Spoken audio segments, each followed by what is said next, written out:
We are live. Yes, we're on. What's up? So let's tell them a little bit about what we're doing here and the reason why we're looking this way and that way. Yeah, two men hanging out in a living room. Nothing normal about this. Right.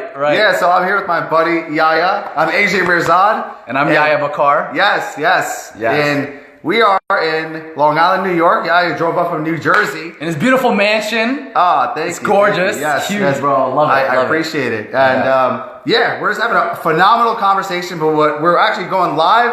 We want to make sure the Wi-Fi is working. Yes. So let us know where you're watching this from. If you can give us a thumbs up, if you could hear me and hear Yahya, just a thumbs up, a like, a heart. And let us know where you're watching this from. We're in lovely, snowy Long Island, New York. Where are you at? Where you at? And just FYI, we have two phones that are going live right now. One from my page, from Yahya Bakkar, and one AJ's page. So for those of you who don't know AJ, make sure you follow him. If you guys are coming from my following, follow him. He's an online fitness coach. He helps people find their superpower as coaches. He's phenomenal at what he does. You gotta check out his work. Let us know where you guys are from. Stephen Edwards, 2 Facebook Lives. Yes, man, we're going strong. Isaac from San Antonio, Texas. We got people from Miami, bro. My man Matt Kazam from Vegas. Martin, shit. What's going on? Your Callis from Miami. North Cal in the house.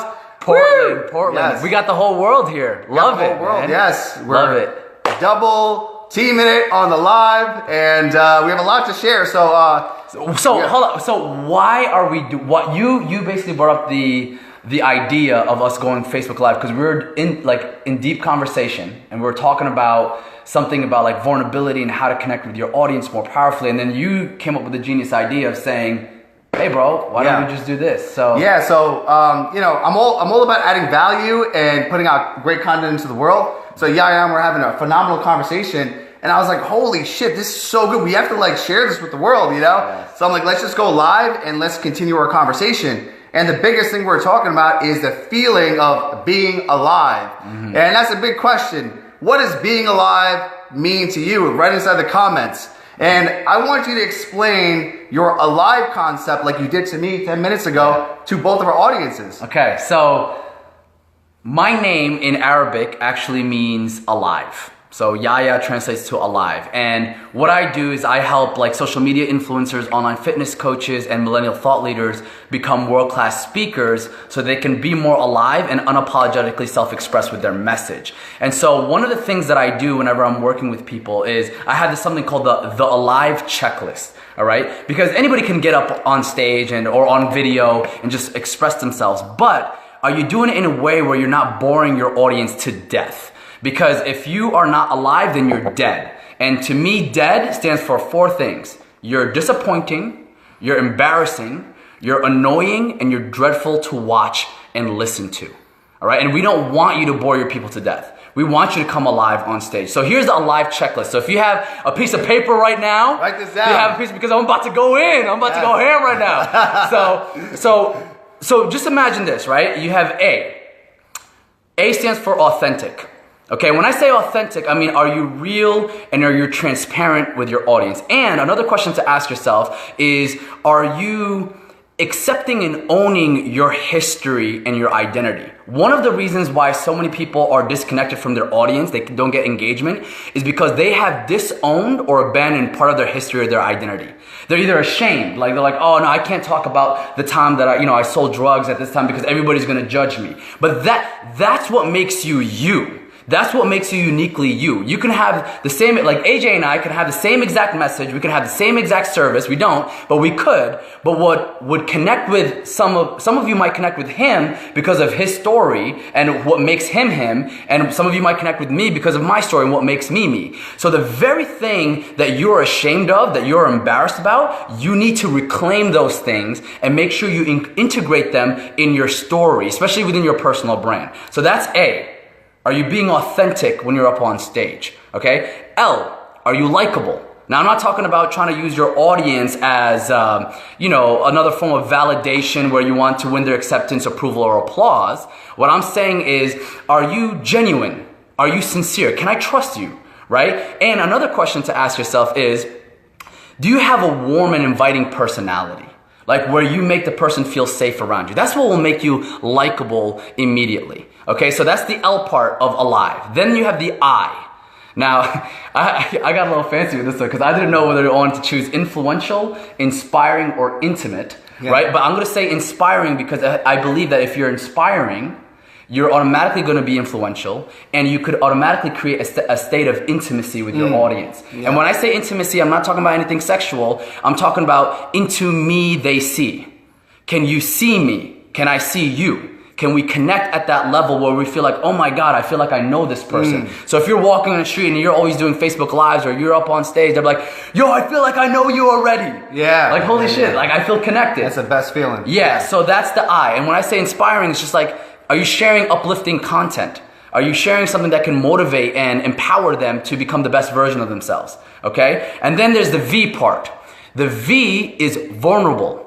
Are you being vulnerable? Now, when I say vulnerable, I'm not talking about being weak in front of your audience or exploiting. Tell them the analogy you explained to me because I that was really powerful. Yeah. So the question that AJ brought up was, well, I know I'm kind of confused. Like, what's the difference between authenticity and vulnerability? Really simple. Trump is authentic. He's not vulnerable. Okay? That's the difference, people. So if you're watching, if you see Trump, someone like Trump as an example, one of the reasons why he's so polarizing is because he's so authentic. Like he's not politically correct, regardless of your opinions of him, right? Regardless of who you wanted to win the election or what you think he's doing right now. He's just an authentic guy, or at least he was more authentic than most people, right? But being vulnerable, right? You're allowing people to come more into your world. They feel safer as they come. Like being authentic, a lot of people can hide behind the facade of authenticity, saying like, well, this is just who I am. You know, fuck you. And like, this is just me. I don't like.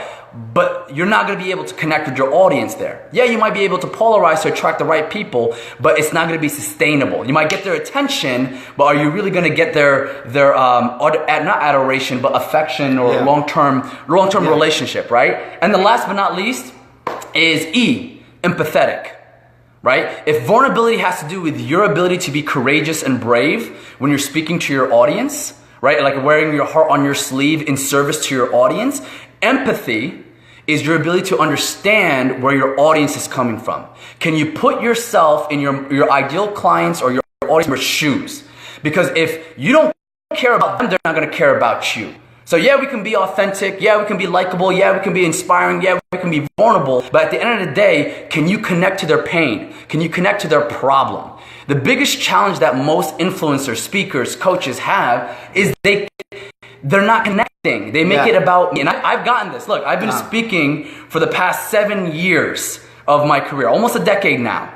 And when I first started, I started all with me trying to be authentic. It was all my ego. Yeah. So I was like, oh, let me just get up on stage and talk about me, right? But there was still a disconnect. And here's how you know you're creating an impact. After the audience watches you on stage or after they watch one of your videos, they're like, oh my God, you spoke to me. Versus, oh my God, AJ, you did such a great job. Yeah. Where it's about you, right? Yeah, exactly. So use your stories whenever you're sharing a story in service to your audience. And that's what will make you come alive, but more importantly, your message come alive. Anytime you get up on stage or in front of a video camera. Whoa, I just went on a rant. Beautiful. No, I love that. You totally explained your whole alive concept. Yes. Even better than we were sitting down earlier. I love it. And the biggest thing you talked about is like connection, right? Because even like right here, we're connecting with everyone. And we are our true authentic selves. We were just like this, hanging out as buds, talking to people publicly. And I think that's the greatest lesson, right? Because essentially, my philosophy is that everyone has a superpower, an amazing skill and ability that lights them up, creates creativity, energy, focus. And my whole business is based on that. It's called Online Super Coach. How to discover your superpower and build an online business from it. How to market yourself, attract your ideal clients, sell your services, and how to serve through technology, leverage systems.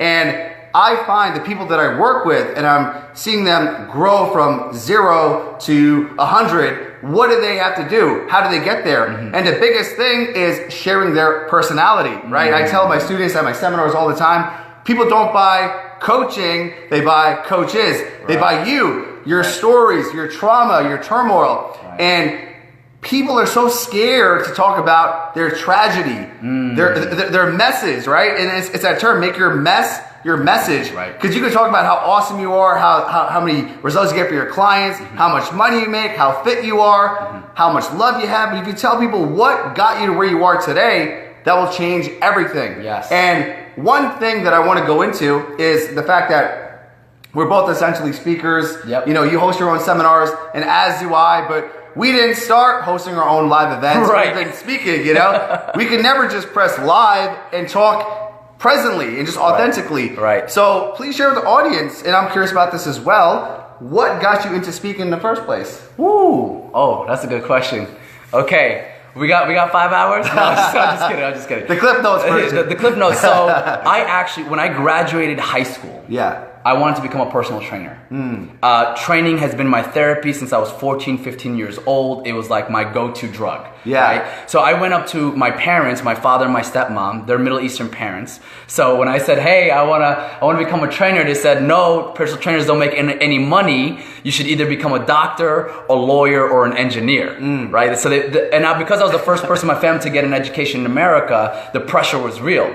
So I decided to say, you know what? Okay, I'll become a doctor. All right. So I got a full scholarship to Arizona State University. Majored in biology, minored in psychology, and I was taking my prerequisites to become a doctor. But one semester left, one semester in, I was just like, I don't understand why I'm studying so hard for something that I'm going to forget. So I was talking to my girlfriend at the time. We were in a long distance relationship. She's now my wife, but we're in a long distance relationship, and I'm talking, and she's like, well, what are you passionate about?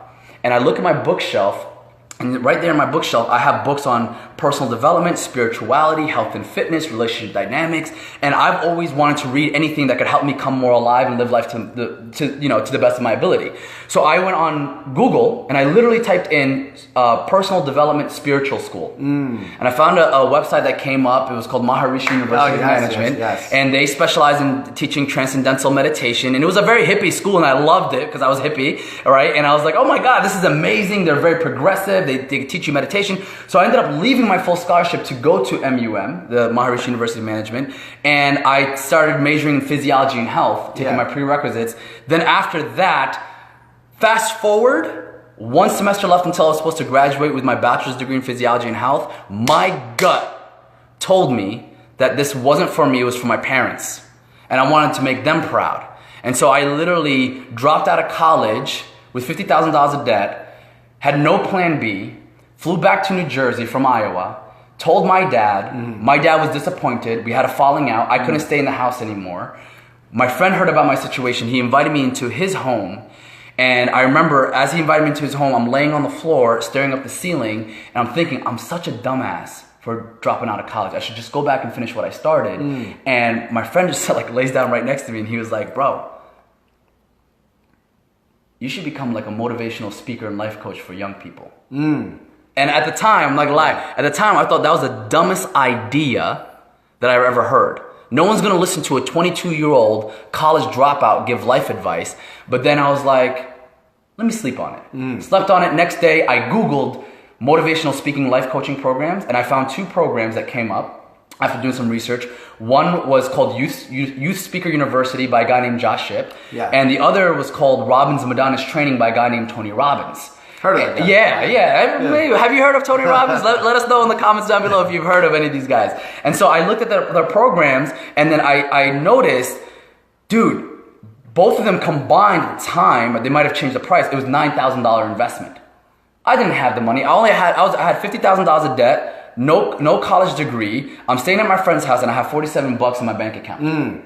So in my mind, I was like, I watched a video of Tony Robbins. He talks about, the difference between resources and being resourceful, right? And it's like, even if you don't have the resources, if you're resourceful enough, you can make shit happen if you use the emotions that you have as creativity, as fuel, as passion, as drive to get what you want. So I was like, okay, let me get resourceful. So this is when I started learning how to cold call. I started cold calling people who I haven't talked to in 20 years. Wow. And I was like, yo, hey, do you remember me? They're like, yeah, I remember you. Yeah. I haven't talked to you in years. I need $9,000. Can you help me out? And they would hang up. Holy shit. Like, you guys know, it's like cold calling.